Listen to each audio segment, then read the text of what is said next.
If something is really from Allah, it's impossible for you and me to do it and still remain the underdogs of life. If something is really from Allah, it's impossible for you and I to do it and to be in this predicament as Muslims the way we are. It's either it is not from Allah, or we have no clue of really how to do it. And I give you the example of prayer. I see the people just run in and run out. And even one brother confessed to me yesterday. He was telling me of the value of the education he has received through this organization, the Richmond Hill Muslim Association. Because before, he was a ritualist. And he said now he understands it's not a matter of how many words you say when you talk to Allah.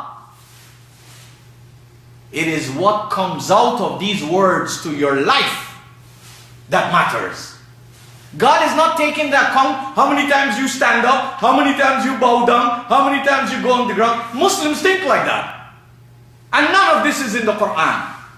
And you ask the average Muslim who stands up and who bows down and goes on the ground, how much have these physical rituals enhanced their lives? And when you go to the Muslim communities of the Muslim world, you are shocked. You want to stay far from the people who especially are very deep in religion. Because why? The religion seems to have no real relationship with life. And this is something that I observe. That these people seem not to know the reason why they are doing things. And why am I saying this? To people here in Canada? Why am I saying this knowing that this broadcast goes to different parts of the world and there are people who are looking at it and analyzing it? Because we can learn from the mistakes of others. And if we don't, we'll fall in the same trap. That we in Canada could be doing the same things. We could have a relationship with Islam as rituals, as ritualists. Like you ask Muslims, why do you go every Friday to the Jummah? What do you do with what you hear? You will hear the average Muslim does nothing. What a great loss. I could understand if you go someplace and somebody reading in a foreign language you don't understand. I understand that. There are sometimes, years ago I happened to be in circumstances and you go into certain what you call masjids and somebody gives the khutbah, in 5 minutes the Arabic is finished. It's all a mockery of human intelligence. I can understand if you're a stranger and you go there, you don't know Arabic. But here I'm talking to you in the language of reality. I'm challenging the human intellect to wake up. Challenge what I'm saying. And prove that the way that we have inherited is really genuine. That it is the tool to rise to loftiness. It is the vehicle to get out of our stagnation. And that's an opportunity for you and I, oh brothers and sisters. I am sure many of those in the Muslim world, many of us have attachment to them. Some of them are our relatives. Some of them are our kith and kin. Some of them are our colleagues. We came from the same town or villages. We owe them. We have a responsibility. You here in Canada are fortunate many times. Most of the khutabas in the Muslim world lack sense and intelligence. Most of the khutabas in the Muslim world lacks intelligence and sense. I know the Muslim world, and I hope you know what I'm talking. I'm talking about the Arab world and the non-Arab Muslim world, whichever part of the world you want to talk about. There is very little sense, and people don't go to the masjid to hear sense. You go to the masjid to do what? To put a stamp on their life, I've been to the masjid. My mother can know I've been. My father can know I've been. My neighbor can know I've been. And I can tell everybody I've been. But what is the result of going? Very few talk about that. Because, as I told you, the Muslims are on the wrong course of life. They have been fooled to believe that they don't have to prove by practical results what they're doing. So that's one of the biggest observations I observe. That people go about the practice of Islam as a religion, a body of rituals and ceremonies, and they hardly understand 5% of why they're doing it. And because they hardly understand, and because understanding was not made incumbent upon them, they don't really care what they're doing. And there's no real relationship between what they're doing and the predicament that they're in the sense that they can get out of it.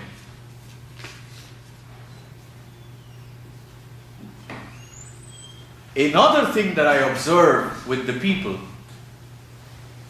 is 99.99% of these people are born Muslims. You hear the word, huh? That's a very big word. Many Muslims who claim they are born Muslims, they feel they are fortunate. Oh, we should feel sorry for these people who are converts. But I can tell you, the overall picture of these born Muslims is deplorable. Because generally speaking, the average child who is born in a home of comforts, the average child hardly grows up to value those comforts, to value the sacrifices of their mothers and their fathers, of their neighbors, of their uncles and their aunts, and of the world in which we live. Most of us don't value what's out there. If somebody's not looking, we'll destroy property. And you can see the destruction of property in the Muslim countries very easily. Anytime there is a problem, what do? They burn the buses. That's a great achievement. They burn the buses. They set fire to buildings.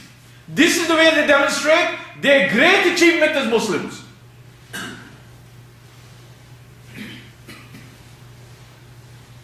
So what I observe with the people, everybody is a born Muslim. And when you are a born Muslim, you are already a Muslim with that mentality. You don't have to do anything much to remain a Muslim. And that's the attitude. It's like the people who get married, and the Imam marry them, and the Sheikhs marry them, and the Maulanas marry them, and the Labbays marry them, and the Maulawis marry them. And they feel once they were married, Islamically this matter is done. And that's why you see the kind of lifestyle that the average Muslim man and woman who got married, quote unquote, in the religious way live. And the kind of children they're producing. Why? Because they are caught on a dope. The dope of falsehood. That their relationship with Allah is less important than their relationship with their bosses. The relationship you have with your bosses, you have to produce. You have to give intelligent responses. You have to give evidence that you are worthy of this job. Not so with Allah. You don't have to prove anything. Muslims proving their Iman, you don't have to prove anything. Amantu billahi, and you got the whole works, you can recite it. This whole religion almost, the way it is presented, is a body of recitation. And that's why the prayer is a recitation. What do the Muslims do? They say, oh Allah, you reveal this Qur'an, you better listen to it. Here it is. And you read it back to Him. And we feel the more you read. That's why some of them read Yasin, Ar-Rahman, Kafa, Ya Ain Sad. Why? Because they don't understand what they're reading. But they get a lot of sawab for reading it. So, the fact that Muslims feel they are born Muslims, which is a great lie and a misnomer, nobody is born Muslim. Nobody is born Muslim. The word Muslim